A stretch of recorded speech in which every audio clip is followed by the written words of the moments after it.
Hello students, red class study channel पर कक्षा 10 के सभी विद्यार्थियों का जो मैथ पढ़ने वाले हैं उनका स्वागत है। मैं सुधाकर शर्मा आपके लिए एक नया चैप्टर लेके आया हूं आज की वीडियो में, जो चैप्टर का नाम है दो चरों वाला रैखिक समीकरण युग्म। तो चलते हैं, आपको ये समझाते हैं कि दो चरों वाला रैखिक समीकरण युग्म क्या होता है। देखिए यहाँ पर दो चरों वाला रैखिक समीकरण युग्म, रैखिक समीकरण युग्म। तो यहां पर थोड़ा बेटा देखिए, इसको हम थोड़ा डिफाइन कर दे रहे हैं। दो चरों वाला, यहां पर देखिए ऐसा रैखिक समीकरण, इसके डेफिनेशन में क्या देंगे बेटा, ऐसा रैखिक समीकरण जिसमें दो चर उपस्थित हों। ध्यान से समझिएगा, ऐसा रैखिक समीकरण जिसमें कितने प्रकार के चर उपस्थित हो बेटा, दो चर उपस्थित हो, तो उसे क्या बोलते हैं बेटा, दो चरों वाला रैखिक समीकरण कहते हैं। चर का आप अर्थ समझते हैं, ऐसी राशियां जिनका मान कभी यानी हमेशा परिवर्तित होता रहता है उन्हें चर कहते हैं, और जिनका मान कभी परिवर्तित नहीं होता है उन्हें क्या बोलते हैं बेटा, अचर राशियां कहते हैं। चर राशियों को हमेशा एक्स वाई जेड अंग्रेजी अक्षरों से इनसे व्यक्त किया जाता है, तो वो सब आप जानते हैं। तो यहाँ पर देखिए आप दो चरों वाला रैखिक समीकरण, आपने डेफिनेशन समझा। तो यहाँ पे रैखिक का मतलब क्या होता है, ऐसा समीकरण जिसमें उपस्थित चर की अधिकतम घातांक एक हो बेटा, उसे क्या बोलते हैं, रैखिक समीकरण। तो यहाँ पर कंप्लीट डेफिनेशन अगर आपको इसको बतानी हो तो आप ऐसे बोलेंगे, ऐसा रैखिक समीकरण जिसमें दो प्रकार का चर उपस्थित हो उसे आप रैखिक समीकरण कहेंगे।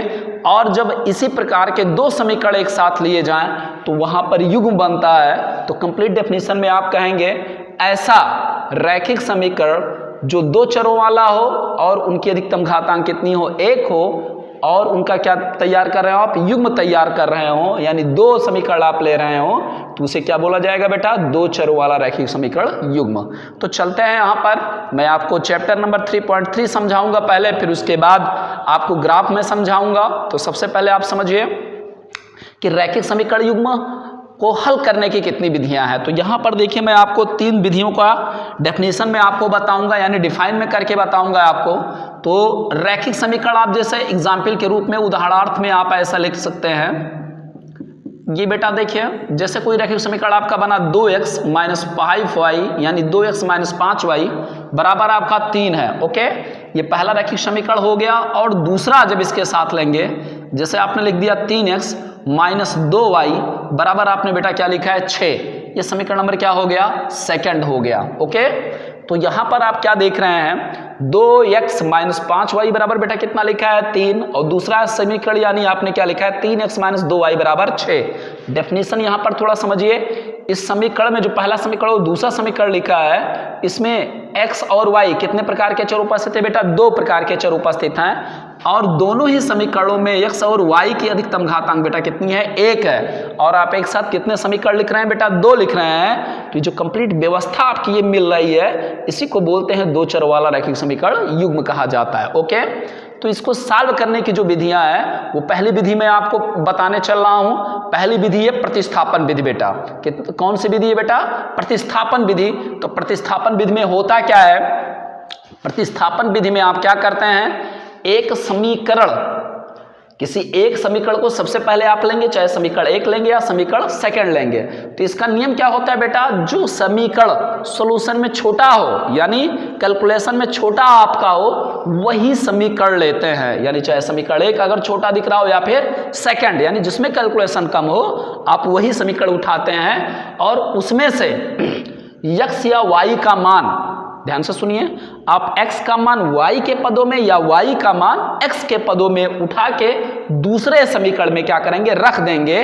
तो यही कौन सी विधि कहलाती है बेटा, प्रतिस्थापन विधि कहलाती है। तो मेरे ख्याल से समझ में आ गया होगा प्रतिस्थापन क्या है। इसमें मैंने बताया कि जो समीकरण आपको सॉल्व करने में छोटा मिले वही समीकरण उठाएंगे, उसके बाद उस समीकरण से x का मान y के रूप में या चर y का मान x के रूप में जो मान आप निकालेंगे, उठा के अगले समीकरण में क्या करेंगे, रख देंगे। एक ही चरण में समीकरण तैयार होगा, तो उसी को क्या बोला जाता है बेटा, प्रतिस्थापन विधि। तो यहां पर देखिए, ये प्रतिस्थापन विधि से कैसे सॉल्व बेटा, ये सवाल जो मैंने लिखा है बोर्ड पे आपके, प्रतिस्थापन विधि से कैसे सॉल्व किया जाता है, तो ये थोड़ा हम समझाएंगे आपको। तो आप समीकरण 1 उठाइए, देखिए यहाँ पर जो आपने घातांक 1 लिखी, इसको हम हटा दे रहे हैं। लिखेंगे समीकरण फर्स्ट से, लिखेंगे समीकरण फर्स्ट से। तो समीकरण फर्स्ट से x का मान y के रूप में आप निकाल लीजिए। तो यहां पर देखिए 2x इज इक्वल टू बेटा कितना हो जाएगा आपका 5, y पक्षांतर कर देंगे तो इधर पक्ष में क्या लिखा है 3, इधर माइनस है तो प्लस कितना हो जाएगा बेटा 5 हो जाएगा। 2 इधर मल्टीप्लाई में इधर चला जाएगा, बटे में हो जाएगा, सो दैट आपने x की वैल्यू कितना फाइंड आउट किया 3 + 5y अपान कितना हो गया बेटा 2। तो x बराबर हो गया 3 + 5y बटे कितना हो गया 2। ये मान उठा के कहां से निकालें बेटा समीकरण 1 से। तो ये जो x का मान आया इसे कहां रखेंगे समीकरण 2 में, लिखेंगे समीकरण सेकंड में रखने पर। तो बेटा देखो यहां पे समीकरण जो सेकंड है जहां x है केवल वहां पर क्या रखेंगे आप 3 + 5y बटे 2 रखेंगे। ठीक, तो यहां पर आपका देखिए कितना लिखा है 3, फिर मल्टीप्लाई का चिन्ह लगाइए, x लिखा है, x के स्थान पे पूरा मान रखेंगे 3 प्लस कितना लिखेंगे बेटा 5y पूरे का बटे आपका 2 हो गया, फिर माइनस कितना लिखा है 2i बराबर कितना लिखा है 6 लिखा है। तो इस 3 का गुणा आप क्या करेंगे बेटा अंदर दोनों पदों में बारी बारी से कर देंगे। तो 3 गुणा 3 में कीजिए, 3 त्रिक का बेटा 9 हो जाएगा, 3 गुणा 5 में करेंगे तो 5 कितना हो जाएगा 15y बटे में बेटा कितना है 2 है, फिर माइनस कितना लिखा है 2i बराबर कितना लिखा है 6। इस 2 का गुणा इस फिर 2 में कर दीजिए तो पूरे के बटे में बेटा कितना आ जाएगा 2। यहाँ पे 9 लिखा है 9 प्लस यहाँ पे लिखा है 15y माइनस 2 दूना कितना हो जाएगा बेटा 4y बराबर कितना हो गया आपका 6। फिर 2 इधर पक्षांतर कर देंगे तो देखिए आगे क्या लिखा जाएगा आपका 9 लिखा है तो यहाँ पर आप 9 लिखेंगे, फिर यहाँ पर देखिए 15y माइनस 4y लिखा है तो 15 में से बेटा 4 घटाएंगे तो आपको कितना बचेगा 11y बराबर यहाँ पर देखिए 6 को 2 से मल्टीप्लाई कर दीजिए, 6 दूना बेटा कितना हो जाएगा 12 हो जाएगा। 9 पक्षांतर कर लीजिए, सो दैट आप लिखेंगे इस पक्ष में क्या बचेगा बेटा 11y बराबर 12 माइनस बेटा कितना हो जाएगा 9। तो 11y बराबर आपका हो जाएगा 12 में से 9 घटा देंगे बेटा कितना हो जाएगा 3। सो दैट आपने y बराबर कितना लिखा 3/11। तो आपने एक चर अर्थात y का क्या किया आपने मान निकाल लिया है। अब यही मान आप चाहे समीकरण फर्स्ट में या फिर सेकंड में या फिर आपके लिए सबसे बेटर क्या पड़ेगा, यहां पर देखिए आपको x की वैल्यू निकालनी है। समीकरण 1 से आपने क्या किया है x बराबर कितना आपने लाया है 3 + 5y बटे कितना लाया है 2, इसी में उठा के y के स्थान पे क्या करेंगे रख देंगे। लिखेंगे समीकरण फर्स्ट में y का मान रखने पर, y का मान रखने पर बेटा। तो देखिए समीकरण फर्स्ट आपका यहां पे रखिए, यहां पर मत सॉल्व करके रखिए यहां पर क्योंकि ये कैलकुलेटेड है। सो दैट आप लिखेंगे x इज इक्वल टू आपका बेटा कितना हो जाएगा 3 + 5y के स्थान पे क्या रखेंगे 3/11। तो यहाँ पे बेटा आपने लिखा 3/11 होल अपान कितना हो गया 2 यानी पूरे का बटे 2 हो गया। थोड़ा कैलकुलेट करते हैं इसे तो यहाँ पर देखिए 5 बेटा कितना हो जाएगा 15, 3 + 15 बटे बेटा कितना हो गया 11 पूरे के बटे में 2 हो गया। 3 का गुणा आप 11 में कर लीजिए, 11 3 बेटा कितना हो गया आपका 33 प्लस यहाँ पर कितना बच रहा है 15 बटे ये 11 नीचे चला जाएगा तो 11 गुणे बेटा कितना हो जाएगा 2 यानी हर में गुणा हो जाएगा।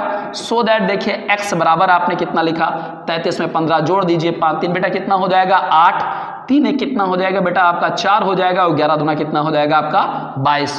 पुनः जोड़ सकते हैं आप 3 5 कितना हो जाएगा 8, 3 1 कितना हो गया बेटा 4, 11 दूना बेटा कितना हो गया 22। तो यहाँ पर देखिए संख्या ऊपर नीचे 2 से कट जाएगी तो इसको आप 22 को 2 से काटिए, 2 गिरही में बेटा 22 हो गया, 2 से 48 यानी 48 को काट दीजिए तो 2 दूना कितना हो गया 4, 2 चौक कितना हो गया 8। तो आपने x की वैल्यू बेटा कितना फाइंड आउट किया 24 बटे कितना हो गया आपका 11 हो गया।